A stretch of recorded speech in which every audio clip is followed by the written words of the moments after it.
We talk about the exploitation of oceans for resources, obviously fisheries, but also mining and energy and transportation.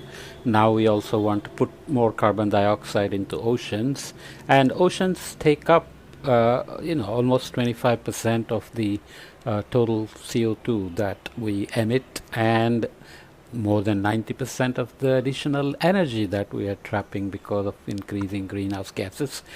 Oceans can be seen as a part of the solution, but yet they need protection. So this article is being quite radical and suggests that all high seas must be protected from all exploitation. So this is the opening figure image. Species in high seas are at risk because of climate warming and the depletion of nutrients and oxygen. We have talked about rising seas, acidifying seas, and warming seas already elsewhere. This is just adding some specifics to high seas are like the Wild West. It's very hard to monitor them. There are international agencies. There is the International Ocean Committee, I think, IOC under the UN umbrella, and so on.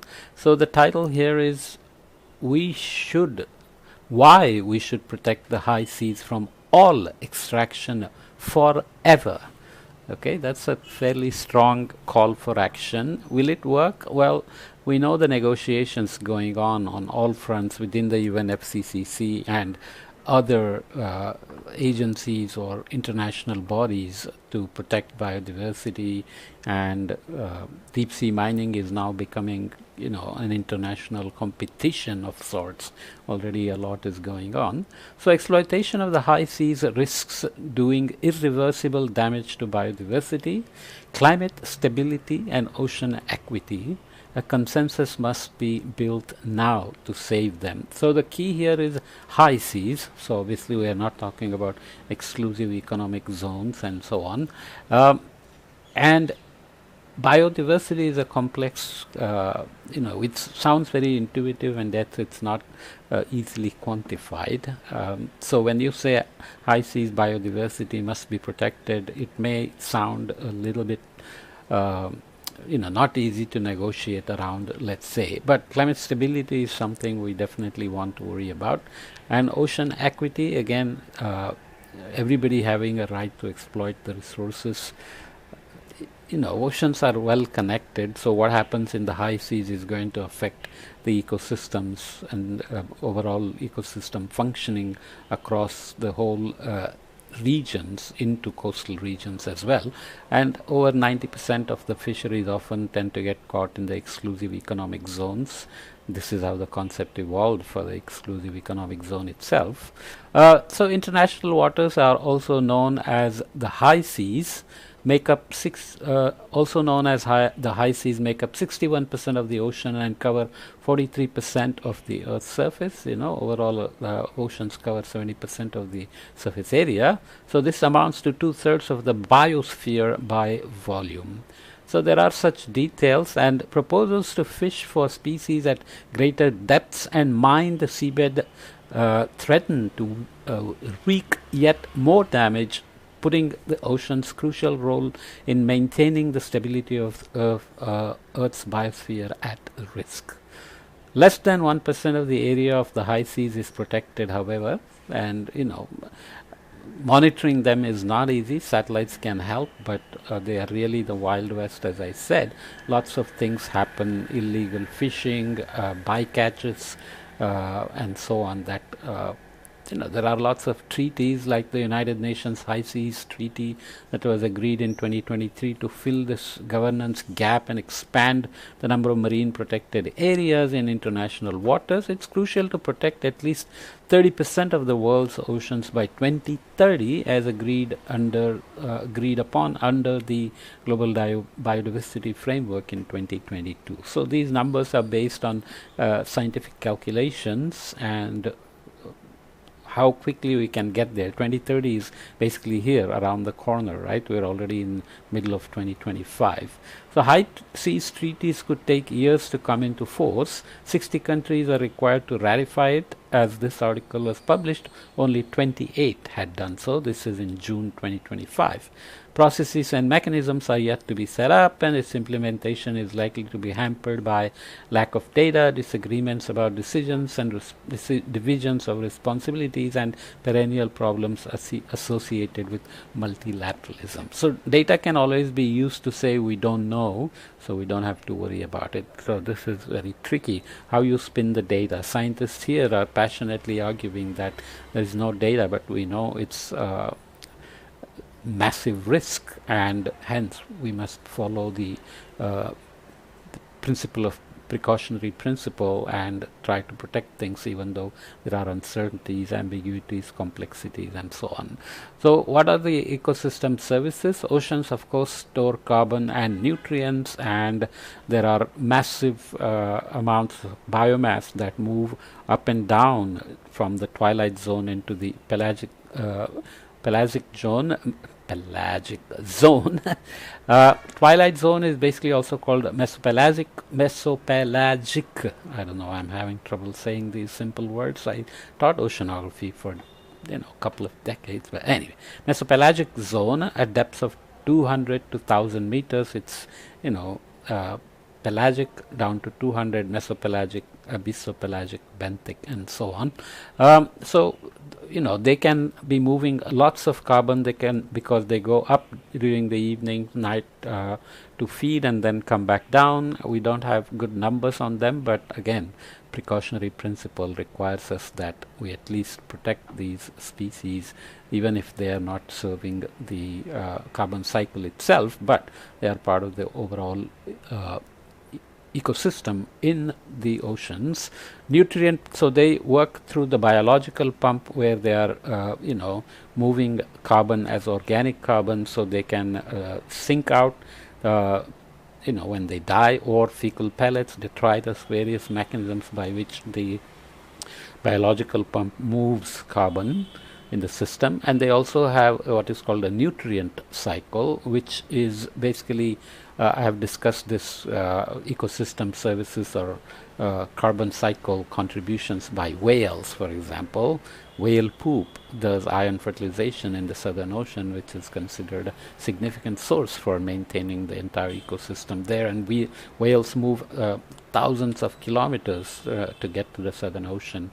And we talked about elephants doing this on land as well. So they have all evolved to do their part, and nutrient cycling is a big part of that as well. Okay, so marine megafauna such as big-eyed tuna, sperm whales, and leatherback turtles dive deep to feed and return to the surface to breathe, thermoregulate or digest their prey. Feces and urine produced near the surface transfer nutrients from deep to shallow water, boosting production of biomass, which takes up dissolved CO2. But basically, the biological pump is also assisted by the nutrient pump and so on. And we know that the seas are overfished already, and the other problem is that a lot of the fishing is directly or indirectly subsidized. So the nice fish that you get on your plate is costing you much less than the actual cost of going out, catching the fish, bringing, processing, and transporting, service industry in the middle, and so on and so forth. So you can look at the numbers, and of course there are lots of bycatches and also illegal business like catching the sharks for their fins, chop off the fins and throw them back into the ocean. Dolphins get trapped as unintentional bycatch. There are lots of rules, but often monitoring, policing, implementation, enforcement are all tricky in the high seas because they are out there, and international waters means only international rules have to be followed, enforced, etc. So there's vulnerability in the system all over the place. Fishery gains. Closing the high seas to fishing entirely will benefit by many nations by boosting catches in national waters. So it's a continuum, and they are all dependent on each other. So coastal fisheries are not independent of the high seas fisheries. Most high seas fish swim into national waters too. A mere 0.03% of the average annual high seas catch of 10 million tons consists of species that occur only in high seas. high seas. So here we are talking about 1.4% of the taxa are caught only in the high seas. So there are species that occur both in the exclusive economic zones and the high seas, and only in the exclusive economic zones. And high seas is only 1.4% of the total taxa. Less than 0.1% of global catch is from taxa caught only in the high seas. The idea is that subsidizing such a small fraction of our overall fish consumption doesn't even make sense. So why can't we just protect the high seas completely from extraction? The other figure, more countries gain than lose from ending high seas fishing. Closing the high seas would boost catches of fish elsewhere by at least 18% on average. So this is looking at cumulative percentage of landed value, so low to high, going from 0 to 100%, and this is percentage of countries that would benefit. So more fish means more money for 120 countries. Where we are going now is here in terms of percentage of countries that are actually increasing their landed value. But here, if you ban high seas, closed high seas, you will basically increase the value percentage of countries that have cumulative landed value increasing is much higher. Very few here get the benefits, whereas you will increase the equity of the ocean exploitation by closing the high seas, right? So obviously, subsistence fishermen don't go very far out into open oceans. It's the industrial fishing trawlers and big ships equipped with satellite data, choppers to go track fish biomass and so on are doing most of the damage. Pressure is now mounting to fish at greater depths despite very limited understanding of the structure and function of the deep sea ecosystems. Although mesopelagic species are mostly small and unsuitable for direct human consumption, governments and industry sponsored researchers are looking for new sources of fish meal and oil to supply the burgeoning aquaculture industry. So aquaculture serves the markets, and you don't feel the pinch of expenses of actual wild fishing or reducing fisheries, etc. But aquaculture is, instead of filling the gaps, is also damaging the wild fish in other ways, high seas fisheries in other ways, where you catch everything you can to feed the aquaculture industry, which is really counter, like a vicious circle we want to cut off. So there are many reasons, such reasons why you want to put a moratorium on fishing in the mesopelagic zone as well as the high seas, especially the high seas, and this will help to safeguard 59% of the carbon sequestration that happens in the high seas. So 59% of the total 25% that the ocean is serving right now.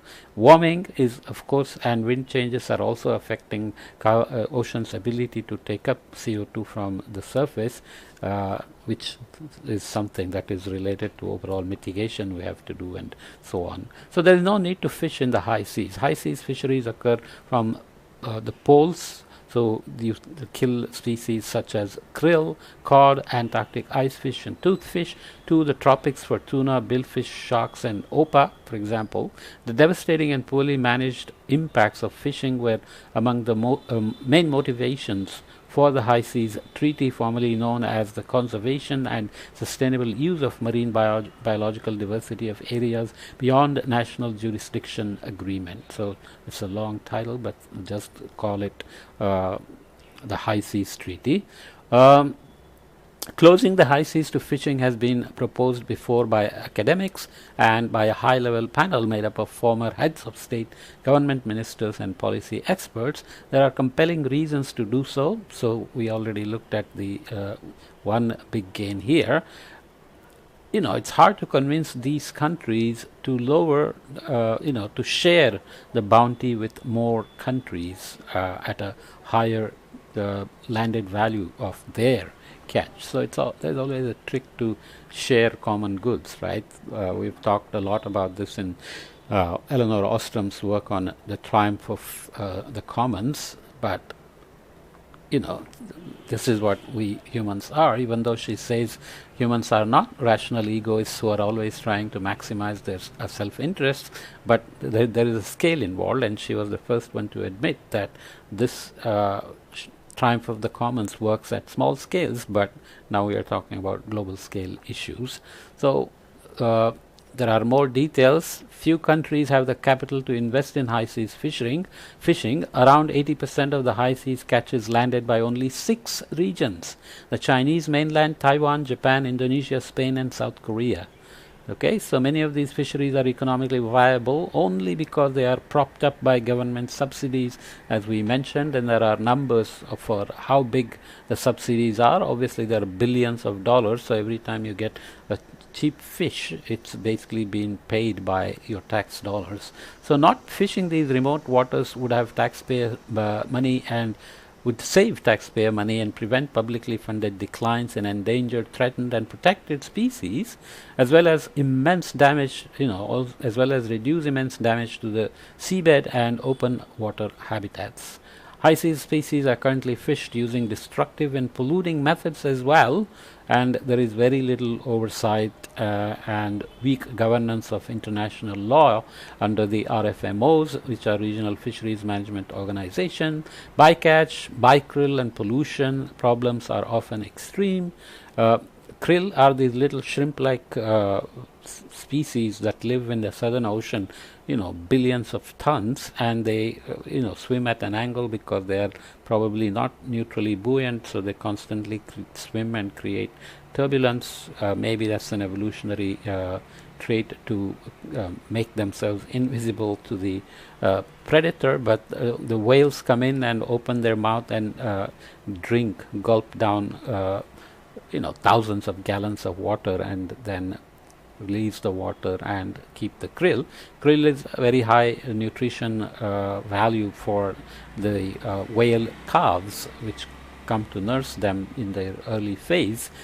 The lower you are in the food web, the more nutritious the food tends to be, and so on. So many very nice details that we already know of, but the whales, as we said, also have an ecosystem service in terms of doing iron fertilization through their poop. So, and the iron fertilization is needed for the phytoplankton bloom, which supports the krill blooms. Okay, so in addition to pursuing free swimming tuna schools, purse seine fisheries adopted satellite tracked drifting fish aggregation devices, which are rafts with a net or rope structure. Basically, they have gotten very, very good at locating big schools of fish and raking them in a very destructive way. So here is krill fishing in the Southern Ocean, and you can see the ecosystem. Birds rely on them.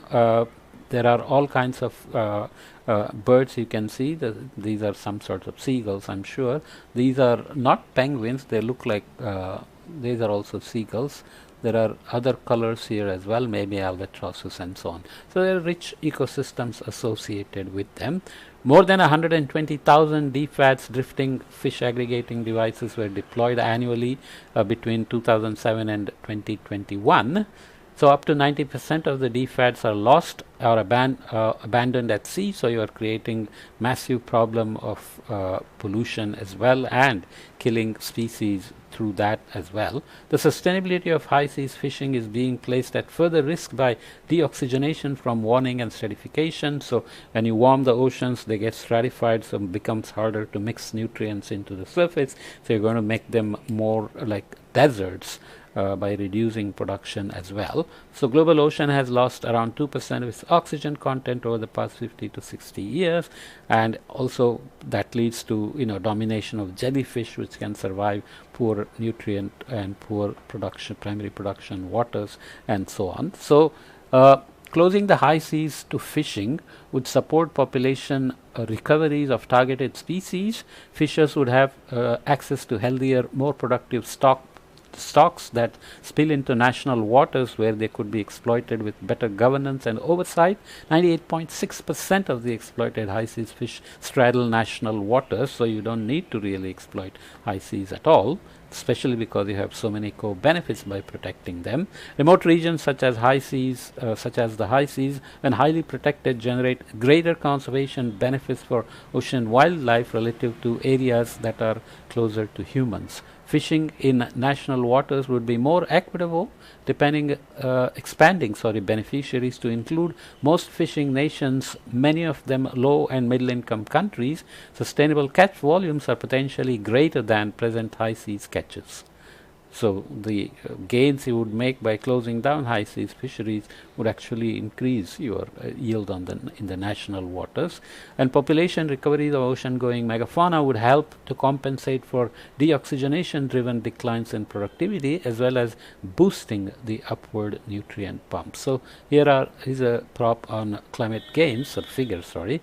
The seabed stores vast quantities of carbon that should be left undisturbed to protect the climate system. So exclusive economic zones, global proportion of seabed carbon. There are also gigaton numbers here in the footnote. So that's over 40% here, close to 45% in the high seas, and deep seas greater than 1 kilometer deep have more than 80% of the seabed carbon. They don't necessarily add up to 100% because it's kind of a nonlinear system, right? So let's read a bit about deep sea mining, completely unnecessary according to this opinion piece. Oil and gas exploitation in the high seas has not yet been licensed, and there is no justification for it to be. Mining started commercially in the high seas but without permissions, although there are more than 30 active exploration contracts. So the International Seabed Authority is supposed to do all these things. Regulatory processes being rushed, lacks transparency and accountability, and is beset by conflicts of interest. So who is actually setting the guidelines and whether they are benefiting from it is always an important issue. US President Donald Trump signed an executive order in April calling on US entities to begin deep sea mining outside the international legal framework. So, some countries will get aggressive about it. Doubts are growing too about the mining industry's narrative that the world needs the resources for green technology, that there will be little environmental impact underwater, and that deep sea mining will lessen the need for damaging terrestrial mining. So anyway, you can always find market forces or political forces driving these things and running past the real concerns. Deep sea resources are smaller and typically lower grade than terrestrial ones. They are also thinly spread, so would come with more extensive impacts for the same yield. Anyway, many studies show that deep sea mining impacts, although hard to predict with accuracy, will be uncontrollable and irreversible with many adverse effects. So every time you have such uncertainties and risks can be used to drive the precautionary principle and protect things, or you can say, well, we don't know, so let's keep going. This is what happened with emissions and global warming, and here we are discussing how to solve the problem, and yet doing other things which are also going along the same line. For example, mining the top 10 to 15 centimeters of the sea floor polymetallic nodules would liberate organic carbon stored over millennia, affecting ocean life and climate systems. Okay, so here is another image: frozen tuna for sale at a fish market in Tokyo. The Japanese love their sushi, and they are quite adamant about many things, but everybody is in this game anyway, so you can't blame any one country specifically. Act before it's too late. Through most of the human history, people have damaged the environment before they understood the consequences. Greenhouse gas emissions. In the high seas, we still have an opportunity to avoid disaster. It's possible to reverse the devastating effects of poorly managed overfishing using destructive methods and gear, and to avoid future harms. So megafauna we already mentioned, but the message is clear. We should act now to avoid severe consequences rather than wait until the situation becomes irretrievable. Protecting high seas from extractive uses would not interfere with the international shipping, recreation, legitimate scientific research, including bioprospecting or other non-consumptive uses. Sustainability can only benefit by having more data. However, it would provide planet-wide benefits at a time of growing perils for the climate. We recognize that there is currently no clear path by which this proposal could be implemented, but it has a precedent in the way the world came together in the 1950s to protect the Antarctic continent. We should do it again for the high seas in support of all life on Earth. Very passionate and good scientific justifications provided as well.